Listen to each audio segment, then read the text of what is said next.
Welcome to the Soulish Podcast. My name is Whitney Apke, and I am your host. On the Soulish Podcast, we talk all about the soul journey as well as the body, soul, spirit connection.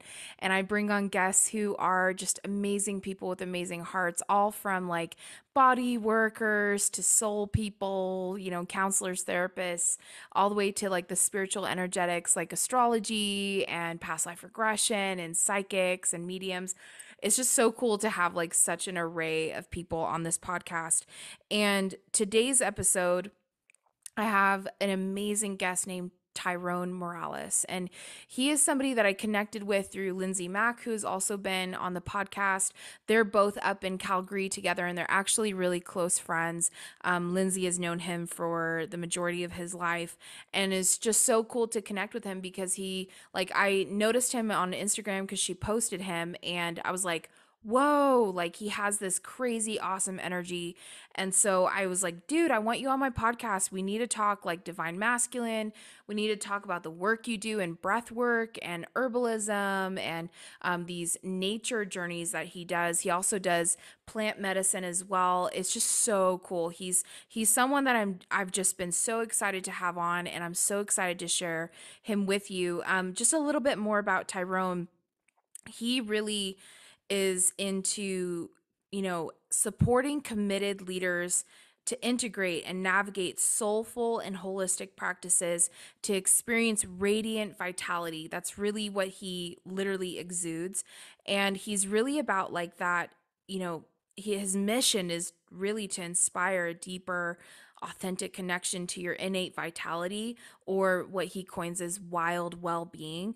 And so he just really shines this. I mean, he exudes this energy. It was already evident, and he wasn't even like filming himself or something. It was just a video that someone was filming of him that ended up getting reposted, and his energy just comes through in such a really powerful way. And he really works on integrated multidisciplinary, unconventional methods and approaches to help people engage in soulful practices. And he really helps to facilitate transformative growth in people. And so some of his practices are breath work, like I mentioned, like nature immersion or like wilderness quests. He does a lot of like even one-on-one with men where they'll go up together into the wilderness and really immerse themselves in nature and really get nourished by nature and really be able to express yourself in a really amazing way. He's also in nutrition and herbalism, movement and mythology, which I really want to have him back on to go deeper into mythology because he mentioned just a few things, like even archetypal things in this episode, and it was so amazing. One of the things he said that is going to be like a quote for life for me, and I think for anyone who listens, is authenticity without authority is abdication. And I was like, oh my gosh, like that hit me so hard.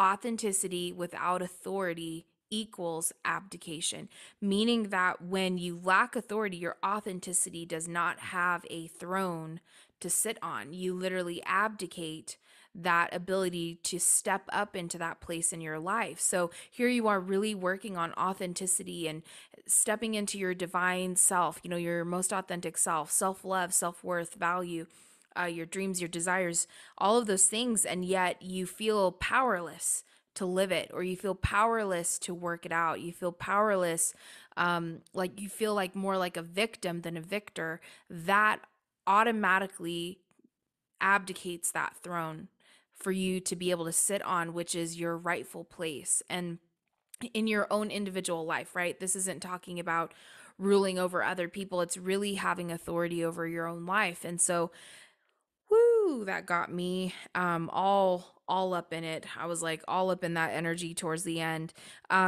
Tyrone offers one-on-one and group breathwork sessions, one-on-one and group wilderness, wellness, nature immersion, health and wellness consulting.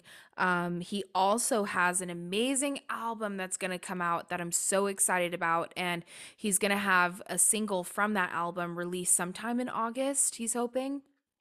And it's like breath work, but it's more than that. It's like affirmational. Also it cues you in breath work. It's also like, immersion kind of energy. It has the frequency element to it as well in the mastering. It's just so cool. When that comes out, I'm buying it and I will definitely be promoting it. He is an amazing individual. You will get a taste for him in this episode. I definitely am going to have him back so we can talk more about mythology and his work in nature and all of that, because he really thrives in that area. It's really an area that he's obviously done a lot of personal work in, and he's obviously done a lot of work with others as well. So he's very knowledgeable. He gets it. And it's rare that you kind of meet somebody who fully understands the work that they do, like they've really really gone in deep. And he's someone who's deep and intentional and has the most amazing heart. So you'll hear it on this episode, and or watch it on YouTube or Spotify. So thank you so much for being a listener. I really can't even tell you how grateful I am to have you guys as listeners. And it's episodes like this that make the time spent, the energy spent in having this platform and this podcast all worth it. It is so worth it to have these conversations. So, thank you so much for listening, for continuing to listen. Subscribe to the YouTube channel. Make sure you're subscribing. We have an episode every week, every Sunday come out, whether it's a solo episode with me or a guest conversation like this one. So, I love you all so much. And here's my conversation with Tyrone. Sounds good. I saw Let's do you it. saw my Instagram story. I was like, sheep mask. Yeah, that was great. I just had to do like a Sherlock Holmes, like I have like a mustache or something. Oh yeah, I was exactly, like, right? mask. Yeah. I had a goofy mood. I was like, maybe I'm just tuning into Tyrone because I feel like you have a Probably. goofy side. Oh, 100%. Very. Yeah. I love So it. it's like, oh man, so funny. So anyway, Yeah. oh, welcome to the podcast. And I'm so happy to have you. You're such an amazing person. And just in like the short time that I've gotten to know you, I'm like, Tyrone, where have you been? I'm Yeah. so happy. It's like perfect timing for you to be on the podcast, to hear your insights. I think it's really needed because that kind of polarity of divine feminine, divine masculine, but just having the space and the awareness, but also the permission to be a man in this world, I think is something that we need. And I know that the majority of this podcast is women viewers, but I think we also long as women, or anyone who, identifies as a woman, we also long for men to be men, in whatever way Yeah. that looks. Like there isn't like a box of, or like a list of traits. Like being a man is all encompassing, I think, same as being a woman is all encompassing. There is not one way to be a woman.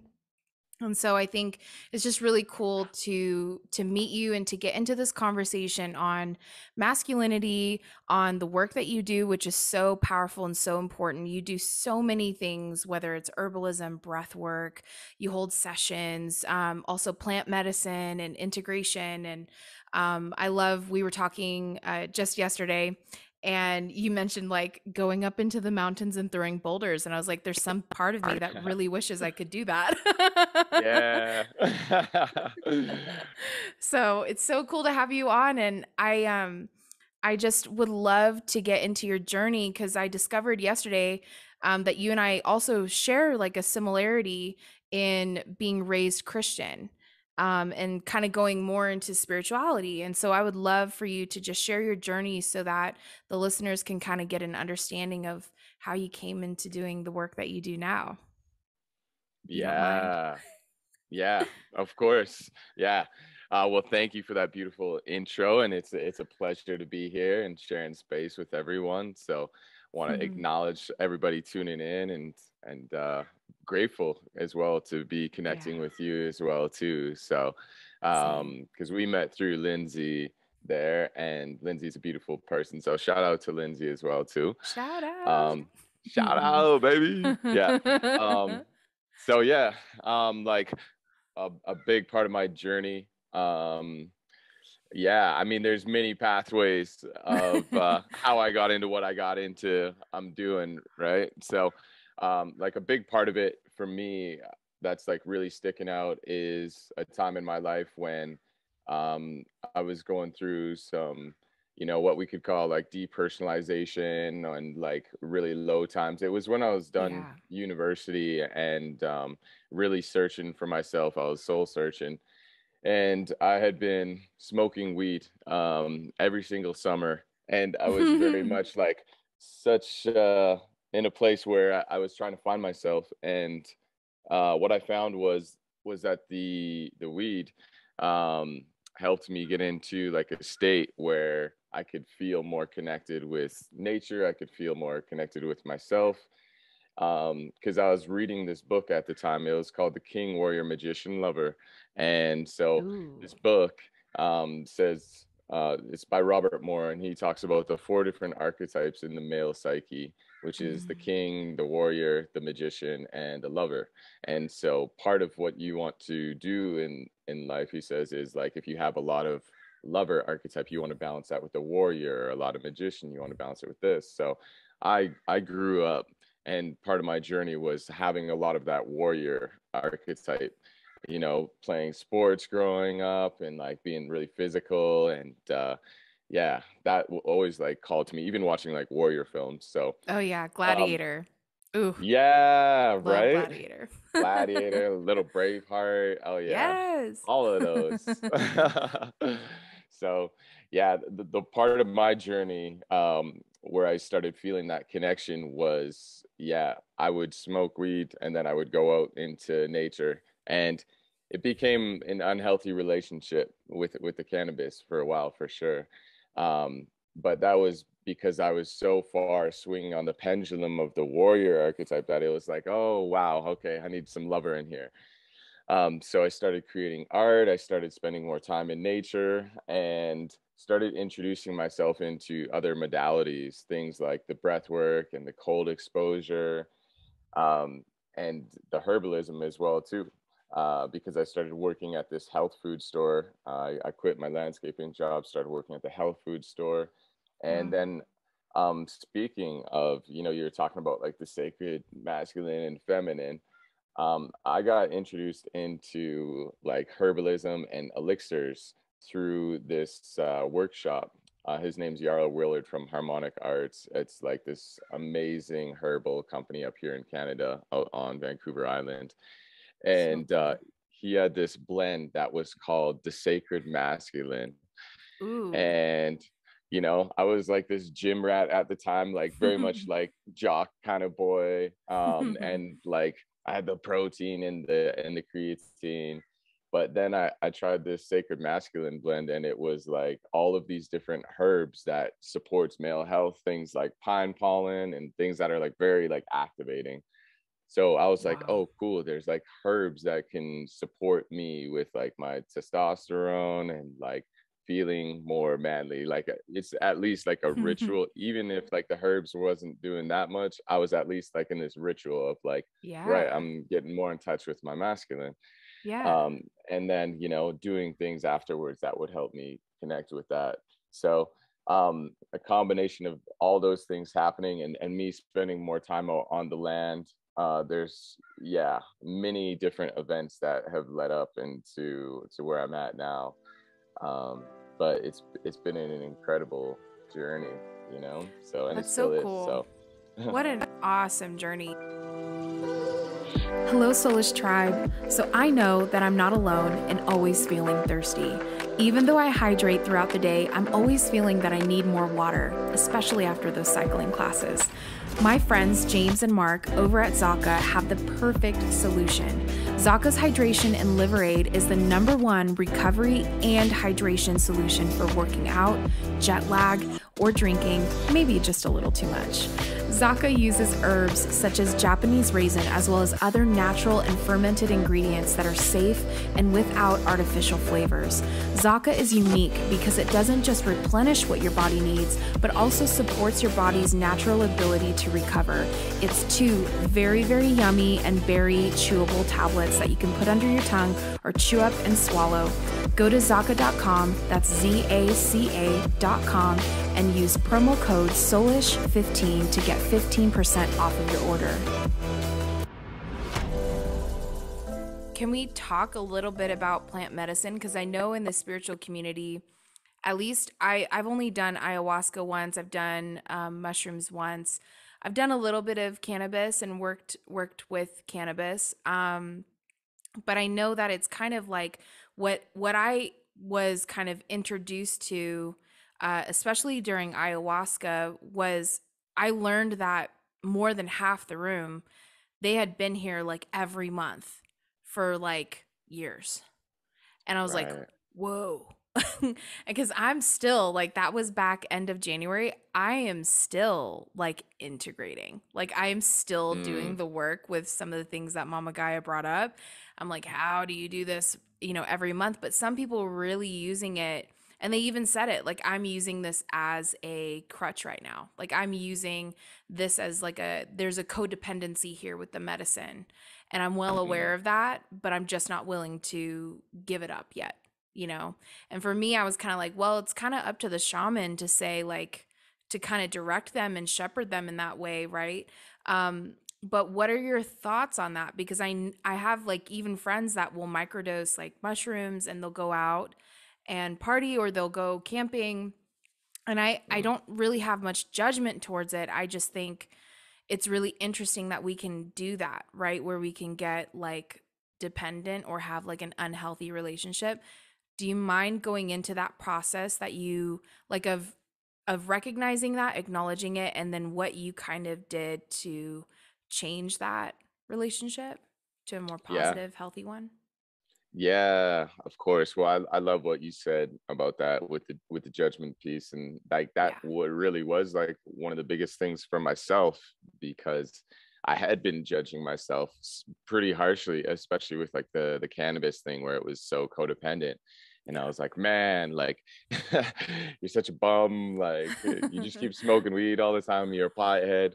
And it wasn't until I started replacing judgment with curiosity where like that began Ooh. to shift, and it was like, I'm very curious about why I'm doing this. I'm curious about why I feel this urge that I need to have this. Ooh, that's And good, so, Tyrone.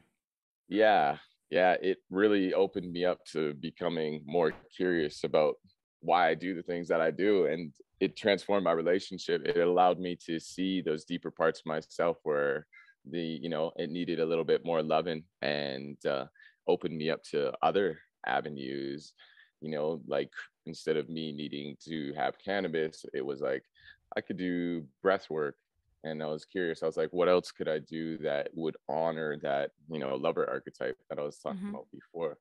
Mm-hmm. And so my friend Jen and I, her name's Jen Moonflower, and we just talked about this on a little chat the other day with integration with the plant medicine.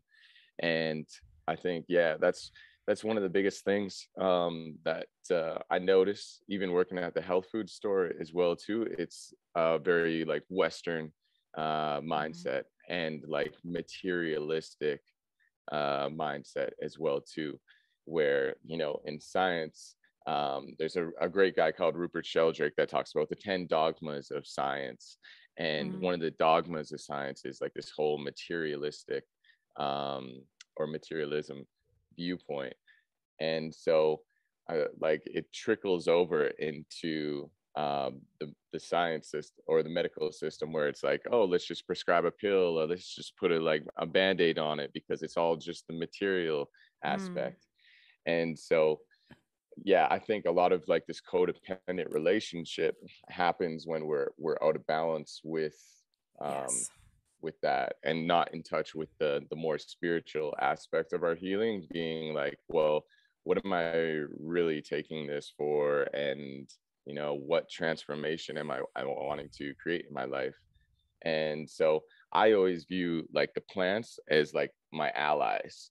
And Mm-hmm. so, like in any movie that we see, it's like the guide, someone like Gandalf or something like that, they're not there the entire movie helping the hero. It's like they give them the guidance, they provide them with the tools, and they're like, all right, I'm not going to hold your hand this whole journey. So I view Mm-hmm. plants in a very similar way. They're like the allies, essentially. So, That's really good. That's really helpful. I love that because I know like for me also I'm pretty judgy on myself.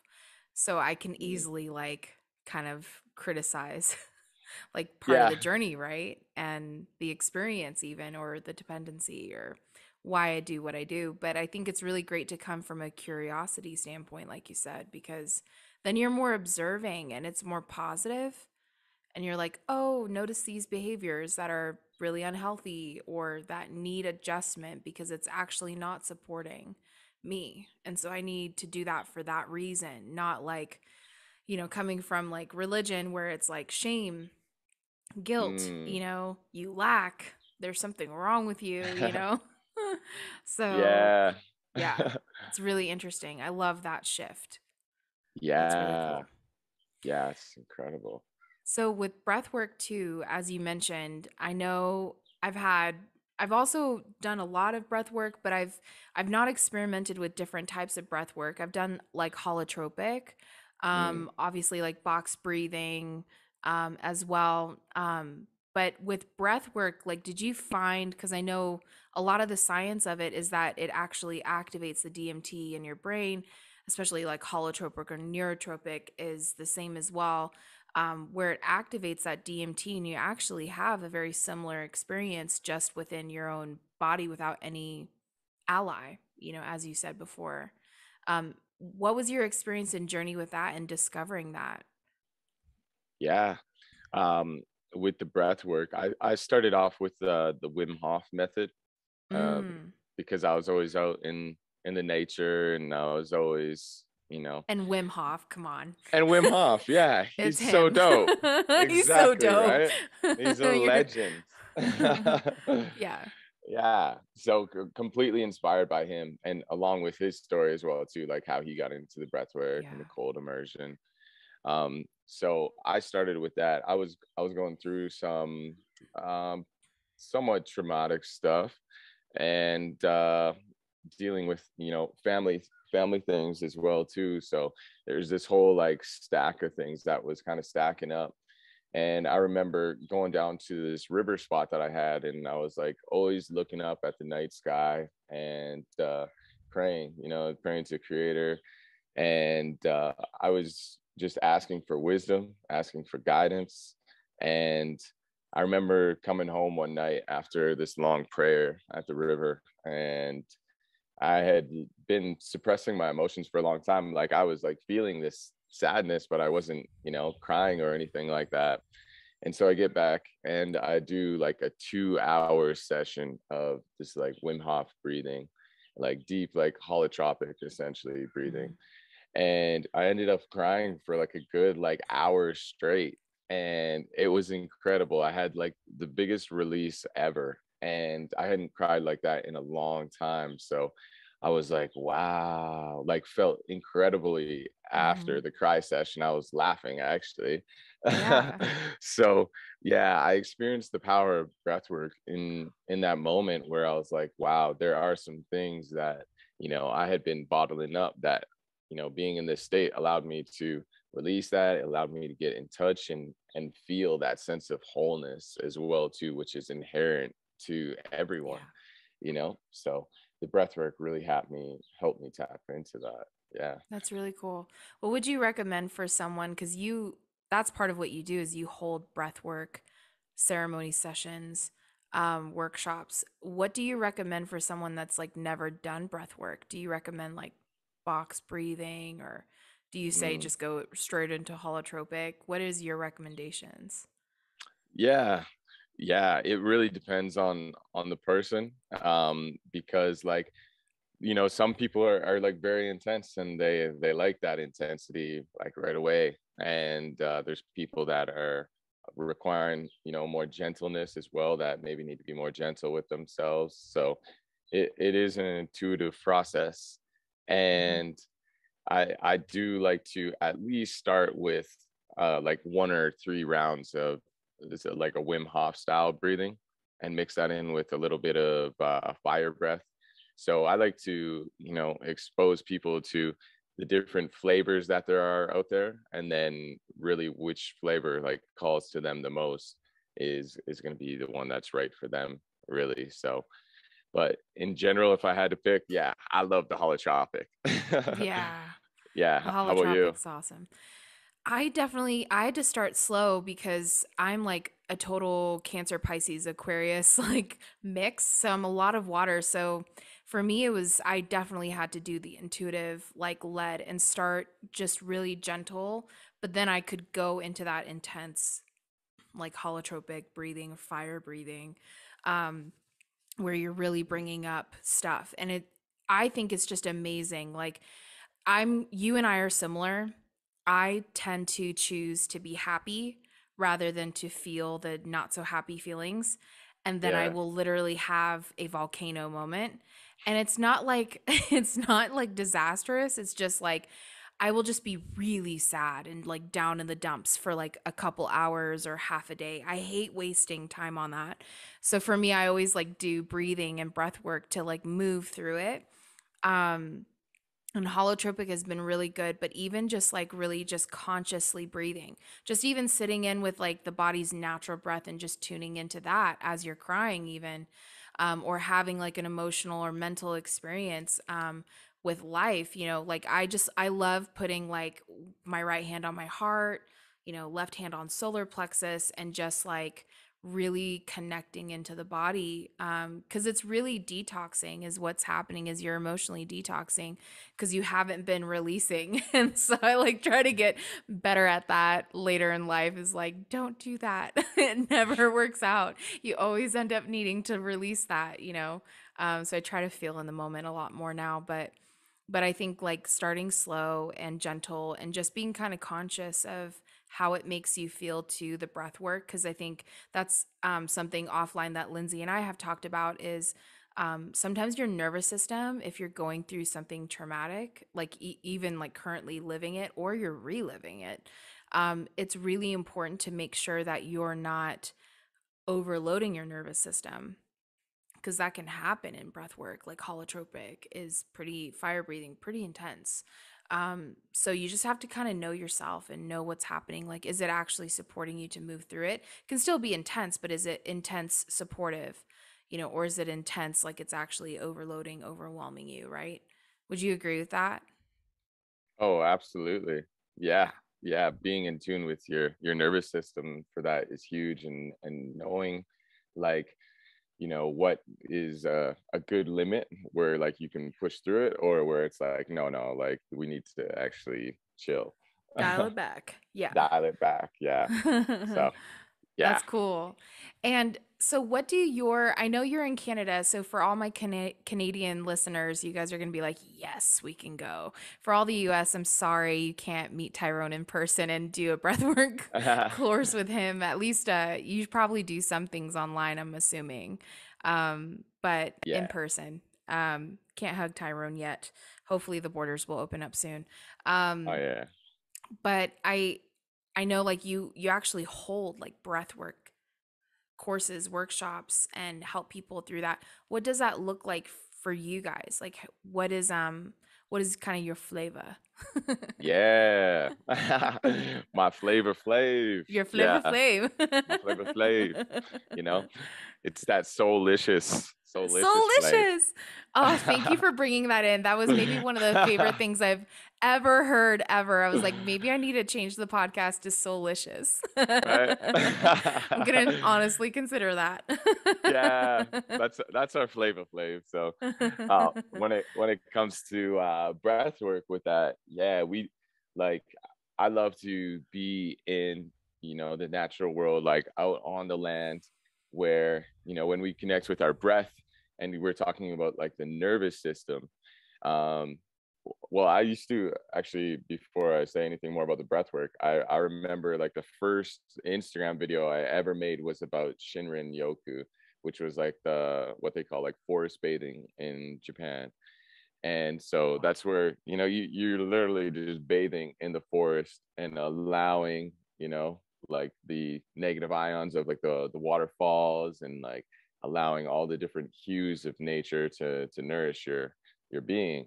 And so I love to combine that with the Wow. breath work, because it is even more nourishing to the Wow. nervous system, and you're breathing fresh air as well too. So, Even in better. terms of setting, yeah, somewhere close to a river, because I love to do the breath work and then hop into the river. So we hosted 2 events here in Calgary, that was called the Polar Fest.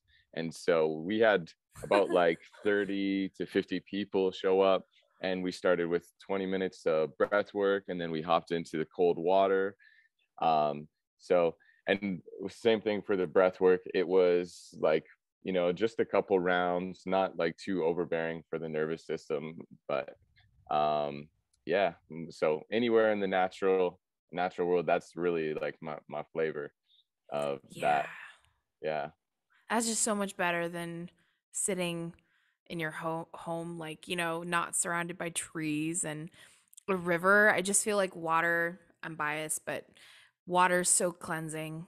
Like, it is Yeah. literally just even sitting next to a river or a body of water is like, I don't know, it's amazing. I'm actually getting into the intelligence of water and studying that for that reason. Like, it's crazy that like what you speak to water, even like before I like drink water, I will actually hold it close to my heart space and just send it love.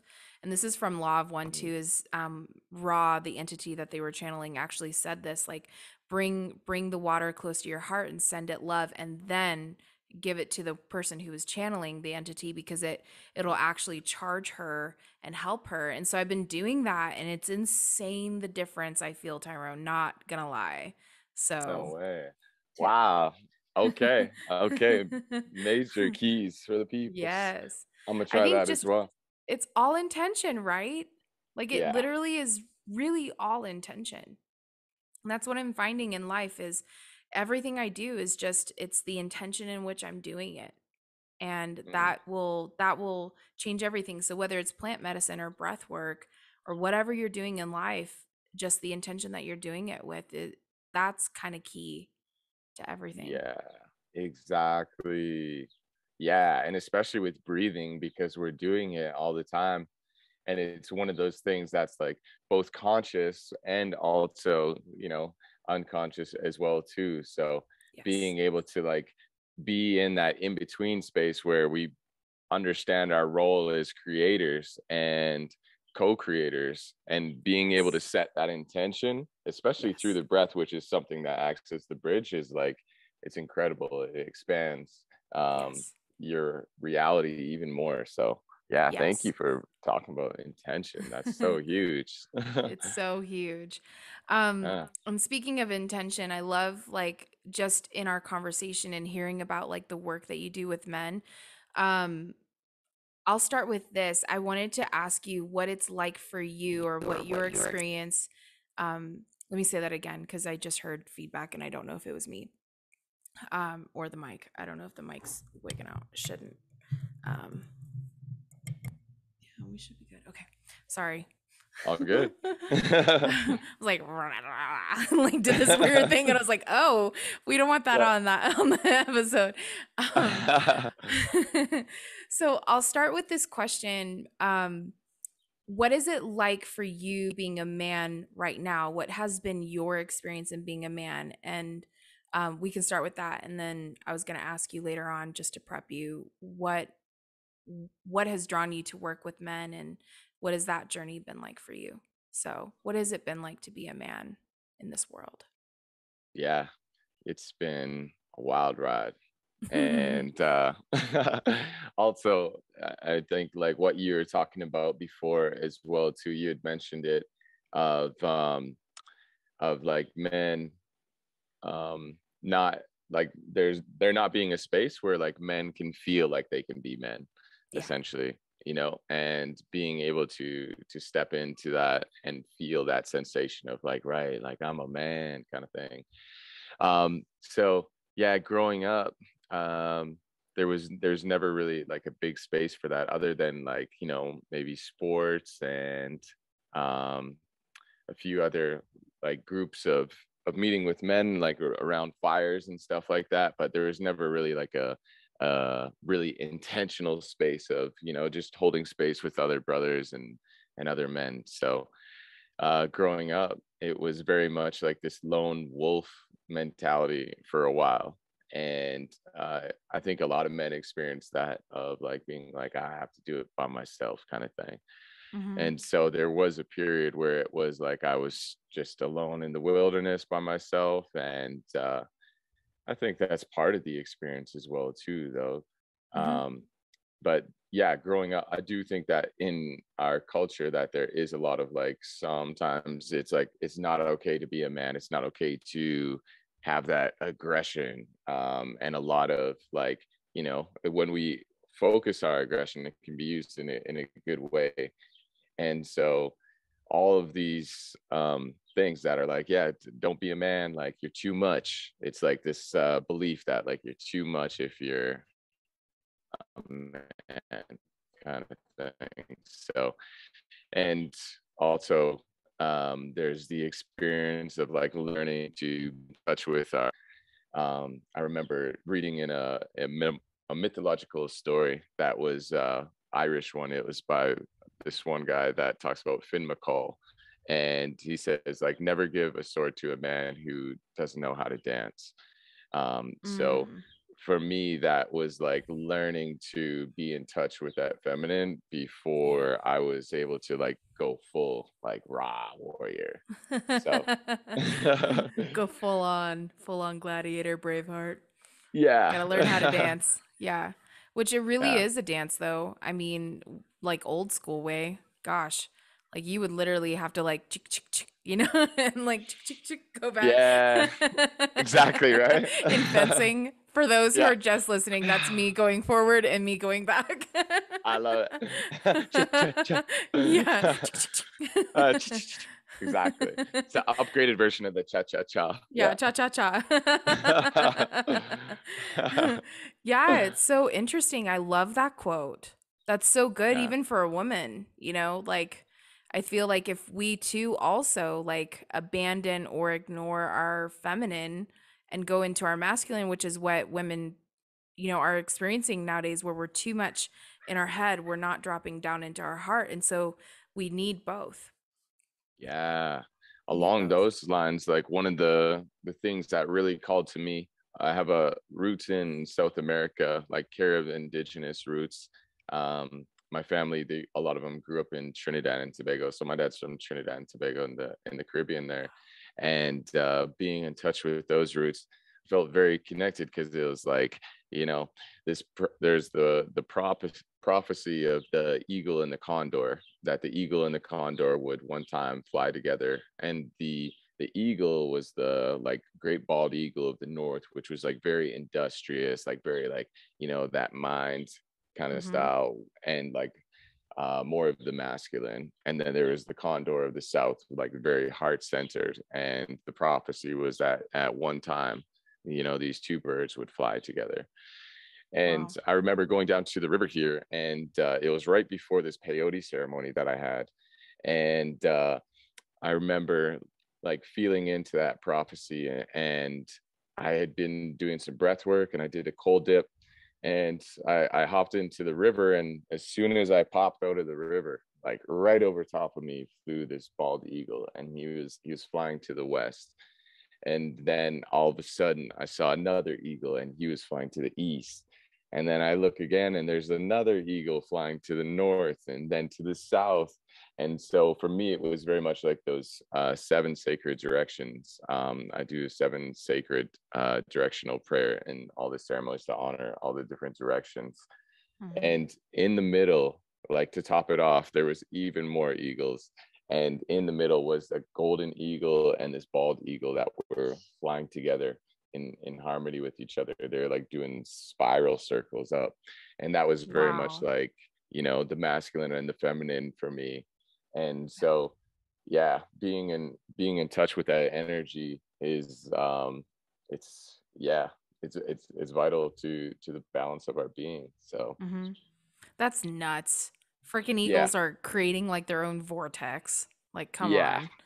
yeah. Come Exactly. on. Right. God, love nature. But I think that's Yeah. so significant. Like anytime that a really any animal comes into like especially wild animal comes into my awareness or my space, it's always like, excuse me, let me honor this moment, because this is not insignificant, when you get like Yeah. eagles flying over you from all directions Yeah. and you're like Exactly, the right? center point. Hello. Yeah. It's like, oh, it's just coincidence. Yeah. Yeah, Nah. no, no. Yeah, no. Yeah. And I think that's crazy, that prophecy, because you very much embody that. Yeah. Like, since you have roots in both, you Yeah. literally embody that prophecy. Yeah. Yeah. It's in my blood, right? Mm-hmm. Mm-hmm. Yeah. And the way you live your life too. So Yeah. It that's really is cool. like part of being in that in between space, essentially, Mm-hmm. and to learn how to cultivate almost like a third way of being, Mm-hmm. essentially, that's not just rooted in the polarity of things where Yes. you're living in a dichotomy. It's more of, yeah, nurturing that third way, which in mythology we would call like the blue of a magpie's feather, essentially, because the magpies have the black and white, but if you look closely they have that little blue that kind of is like a Mm-hmm. little secret. So yeah, learning to speak that. So good. It's really oneness. It's really Yeah. that unification of all parts of ourselves that we discover in this life, in this incarnation, and what that means and how that's expressed. And it's really Yeah, cool. absolutely. Yeah. And I think, yeah, like going back to what you were saying before, I did go a little bit off topic, but Oh, I like, love it. yeah, yeah, being a man, I think like another aspect of that is, I think very much in like a mythic imagination, and like going back to those archetypes that we were talking about before, it Yes. does feel, there's this story of Parzival, and there's the story of like the wounded king.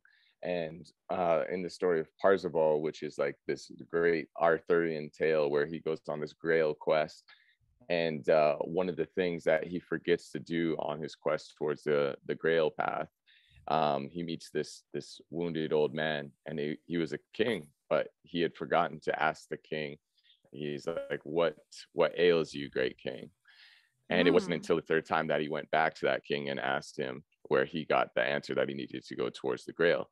And so part of that, I Wow. think, on a lot of our journey, specifically in the West, where we hear like all this talk of like, screw the patriarchy, like the patriarchy is evil. And like, I mean, from an etymological perspective, like patriarchy really means like the father, essentially. And so there Mm. has been this father, or almost like old king wound, that we are facing on a shadow level. And so I see a lot of like the shadow archetype of the king, which I also had to, confront a lot of in myself, and finding forgiveness for that part of myself that wields authority. And so, um, once again, there's Woo. this great story that I heard that is through the trickster archetype. And I learned this from this guy called Daniel Tierjoff, and it was about the coyote, but it was this quote that says, authority, or authenticity without authority is abdication. And so Wow. that abdication is like, you're not stepping up as a man, like onto your throne. You're not stepping into that Wow. authority. And a lot of that is rooted because we have, well, I had this wound. I won't speak for everyone, but I had a wound with this father archetype that was like, like, it's not okay for me to have power. It's not okay for me to walk in authority with my life or take authority over my life.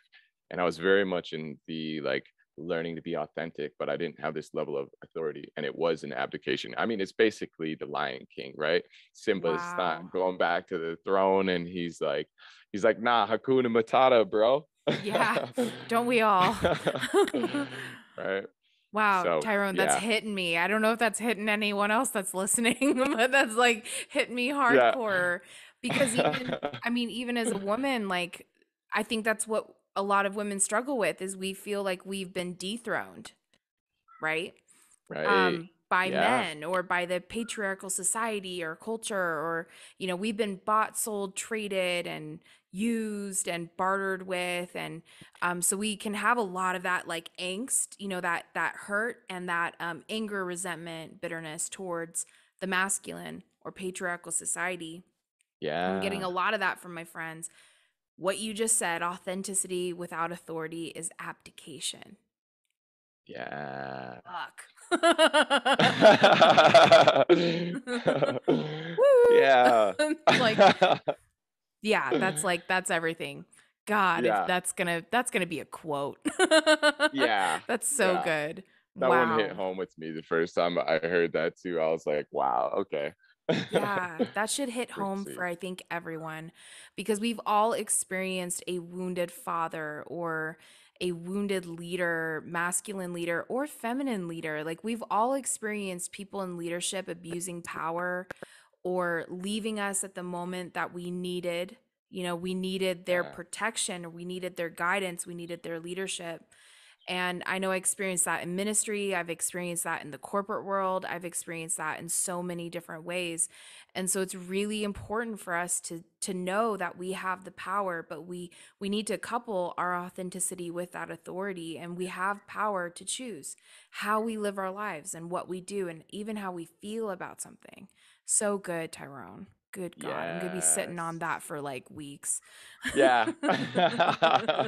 Weeks, if That's a not years. it's a um, juicy one. Yeah. it's so juicy. It's so delicious. Soulicious, yeah. Delicious. So your journey obviously has been an amazing one, and that really led you like once I just from what we've talked about, once you really did the work and you integrated these things, you began to really have the desire for service and to help other men have this experience and have this freedom in their own lives as well, right? Yeah. And a lot of it is happening completely organically. A lot of the men that I've met in my life, we have been on like this lone wolf path. Yeah. And, you know, stepping more into of that authority, stepping more into like, I want to be of service and the things that we have to share. It's been incredible, like just through like even for example like the cold dips, hopping into the cold river in the wintertime. Like that's brought together so many of the men that I've met in my life where we feel this calling towards something greater than ourselves. We feel this calling to be with our brothers and be like, yo man, we got you. And so sharing that space for one another has been incredible. Yeah. And like we're all coming together in that community sense of like we need to step up as men and be of service, because if we don't, who else is going to do it, kind of thing. Right. So it's that abdication again, right? Yeah. So, and having other brothers as well to hold you accountable, to really see you as well too, Yeah. is one of the biggest things. And like validating each other's experience in a sense of being like, right, like, man, I thought I was the only one going through this. There's a buddy that I had that was in High River here. It's just this small little town outside of Calgary, nestled in the foothills with a beautiful river. And there's a guy that I met, and he went to the health food store here in town. And he was talking to one of the girls that knows me. And he was like, yeah, I just came back from the river. I was doing like a real cold dip. And she was like, oh, you do cold dips? Like, you got to meet Tyrone. And then I met him, and we went out for a cold dip. That was how we first met. And then we both told each other, we were like, I thought I was the like crazy dude in this town that does the cold dips. So we were like trying to get the throne for the crazy guy. But it's just amazing, yeah, when we can come together as men on these journeys where it feels like we've been a lone wolf for a long time, but we can support and see each other. So Yeah. It's really healing to know that you're not alone. yeah, It's really healing. Absolutely. Yeah, to have Absolutely. community. And men need community. They really do. Like that lone wolf mentality is not, I think, the original nature. Like I think of it like lions. Like lions, like the male lions are cast out from, the pride to go on their own journey at some point in their like adolescence. And then you see them like a pack of like male wolves or male wolves or male lions. I'm thinking wolf and lions now. A Oh yeah. pack of male lions, they will come like three, four. And anytime I've ever watched any documentary, it just looks so epic. Like they're Yeah, right? strutting, the Sahara Oh yeah. desert and taking over prides and like doing their thing, and procreating, Yes. making it happen. Full So, lion mode. well, Yeah. yeah. So I think like it's definitely a part of the journey, which is honorable. But I know that men crave community and they crave male companionship as much as female companionship. Yes, absolutely. There's like, I mean, I can feel it in my blood sometimes, just like coursing when we like go to like the river and we just find like big stones and we challenge each other and we're like, you know, that's like one of the ways I find like the masculine grows as well too, is through that challenge. And so Hmm. having your brothers around like that it's incredible, throwing rocks and stuff. And sometimes we like to get the drum out and then do the chanting, like full like warrior mode activation chants where, Oh, yeah, love it. I was about to do one, but I was gonna blow up the mic if I tried. So I was like, I don't Yeah. want to like kill everyone's ears because it gets pretty intense. No, but that's so cool. That's so needed. I love that. I told you yesterday, I would love to be like a squirrel sitting in a tree and just watching that happen because it's just so cool. It's so cool to see men be activated in that way. It's so needed. And you also do work with women as well, right? Like, or women can be included in the nature journeys that you do. Yeah, of course. Yeah, that's one of the things that we actually hosted a while ago. We had like a polarity plant medicine journey, and that was beautiful to have like the men and women in the same space, and even cacao ceremonies as well. Of Oh course, yeah. they're like both men and women as well. But yeah, I work with both men and women and enjoy both company equally. So it's Yeah. amazing. Yeah. That's so cool. So, Yeah. what are some things for those who are listening? If you're in Canada, and then maybe some online things if you host anything or are future gonna host anything. I know what's really cool is you have an album that's coming out, which I think is really cool. But what else are you kind Yeah. of offering for those who are local to Canada or outside of Canada? Yeah, for the locals in Canada, yeah, I would get a hold of me through my Instagram there. You can Yeah, see what I'll some of have the it in the show vibes are notes. with that.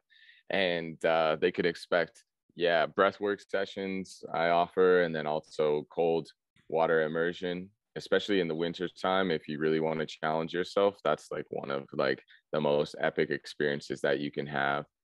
And sometimes I'll also team up with my buddy Yvonne, who has a Russian Banya session that he does, and we just got a Wow. sauna tent as well too. So we'll have the sauna tent set up next to the river where we'll do the hot and then the cold therapy, and that with like elixirs and the breath work and you know it's an incredible experience. So that's one of the best experiences that I would encourage people to reach out to me for, especially in the wintertime there. Yeah. So yeah, and then the breathwork album of course is coming out, and if anyone wants, yeah, to experience those breathwork sessions, they'll be coming out. I'm going to start doing some YouTube videos as requests for some people, so I really want to make it accessible to people. So yeah, the YouTube. And then if you want further guidance, of course, reaching out one on one. So Yep. Yep. So cool. So excited.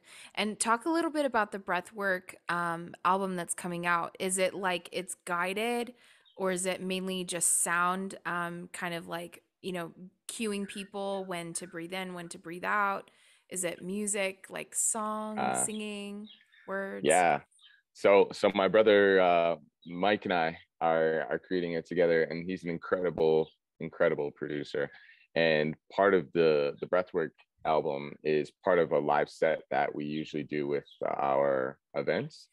So it's the combination of like affirmations, also like stepping more into who you really are. So our album's called Out of the Nest, and it's like this whole journey of leaving the nest. One of the poems at the beginning of it is about this about growing your wings, and it was by this guy called Robert Bly, and one of the quotes in it is like, it's okay to grow your wings on the way down. So it's a combination of like music that you can listen to, but the intention behind all of it is leaving the nest, and like it's okay to grow your wings on the way down when you make that leap into a new way of being, essentially. So we have music, and then we also have like the affirmation aspects, meditation, and then like specifically breath work, which is like a guided breath work session where we'll be giving you the cues. Sometimes it's nice when you're doing the breath work to have the cues and be like, okay, like 15 breaths of the fire breath, and now like 30 of like the in and out. And it's all to a certain rhythm and a cadence as well too. And we have like the breathworks, the breathwork holds timed in as well too. And it's all frequency music as well too. So when we're mastering the music, it's like, we can put it in 432 or all these different other frequencies. So yeah, it's an album where if you're looking to make that leap out of the nest into a new life, then that's the album for you. This raven just like flew by us. I was like, it was like, I want to be in it. Can I be in the album? Yeah. It's like, can you pick me up, pick up the sound, pick up my call? That's so cool. Yeah. Oh, I'm so excited. I cannot wait for that to come out. And you have one of the singles being released in August time, right? Yeah. It's coming up. Yeah. So we'll have a breathwork single released probably by the end of August, and then we're also working on another track that's called Stumbling as well too. So we got all this different music that flows in with our journey. So that's so cool. That's so cool, Tyrone. I'm so excited. It's gonna be amazing. It sounds amazing. I've never even known anything like that to come out. So wow, so excited. Yeah, I'm very excited for it too. It's like if I could have an album, like what would I listen to, So it's cool to create that kind of stuff. Right on. Well, I'm going to have all the links for everyone listening or watching in the show notes so that you can at least get in contact with Tyrone either way, and also access any of the things. So we'll see, because I think this episode's coming out in August, so it'll probably be like perfect timing for that single to be released, which is great. And this conversation has just been so amazing, Tyrone. I just love your heart. I love your energy. It's so unique. Like, you're such a unique individual, and I know that you know that, but like it's really a gift to get to sit down with you and talk about all these things. And I know we kind of just scratched the surface, so I definitely want to have you back so we can go deeper and all of that. But thank you so much for taking the time for this interview. It's just been amazing to have you on. Yes. Love wise. I would say love wise, because everyone's like, yeah, likewise, but I'm like, no, it's like love wise. That I feel that about you as well too. So yeah, love wise back to you. And I appreciate your spirit as well too. It has like a beautiful like sun ray of like giggliness, but also I appreciate you having me on the podcast. And I look forward to more connecting with you as well too, and maybe kidnapping you and getting you up to Canada. I know. So. I'm like, I kind of want to sneak. I want to sneak on up there. Oh yeah, I'm not too far away. Yeah. Once they open up, I'm gonna be like, can we do this? Can we go there? Right? Can we do some breath work and some river diving? And yeah, I'll even try to see what kind of boulders I can throw. Yes, exactly. At least do some squats. Oh, for sure. At least, yeah. I love it. Thank you so much, Tyrone. This has been awesome. Amazing. Thank you.